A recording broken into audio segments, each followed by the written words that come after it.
እስልምና አንድ ነገር በመሳካቱ ብቻ አይደለም ምንዳን የሚሰጠው ለምሳሌ አንድ ሰው በትዳሩ ስኬታማ ለመሆን የተለያዩ መጽሐፍቶችን የሚያነብ ከሆነ የተለያዩ ትሬኒንጎችን የሚወስድ ከሆነ በጣም ዱዓ የሚያደርግ ከሆነ ብቻ ሰበቡንም አድርሶ በአላህ ላይ የሚመካ ከሆነ እና እዚህ መንገድ ላይ እንኳን ሳይሳካለት ቢሞት ይሰውዬ ስኬታማ እንደሆነ ተደርጎ ነው አላህ ዘንድ ምንዳ የሚጻፍለት እና ስኬታማ እንደሆነም ደግሞ ከሚያሳዩ ነገሮች መካከል ለምሳሌ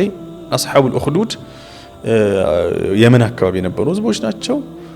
ለእስልምና ሲሉ ህይወታቸውን አሳልፈው ሰጡ ለእስልምና ሲሉ ስላችሁ በቃ መቃጥ የሆነ ሰውየው ንጉሱ ምንድን ያደረገው ጉድጓድ ቆፈረና እሳት ውስጥ ከተታቸው እና እነሱ በእሳት ውስጥ ገቡ አሁን እነዚህ ሰዎች በእኛ ሂሳብ እንዴት ሰው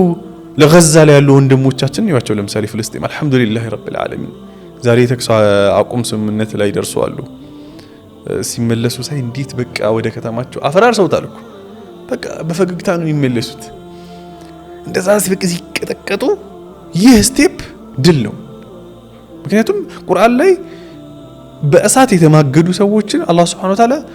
ነስር ነው ብሎ ጠቅሶላቸዋል ይህንን ድርጊታቸው ማለት ነው ስለዚህ የስኬት ጆርኒ ላይ የመልካም ነገር መንገዱ ላይ እስከሆንን ድረስ ከአላህ Subhanahu Wa Ta'ala ድሉ በተግባር እንኳን ባንመለከተው ስኬታማ እንደሆነን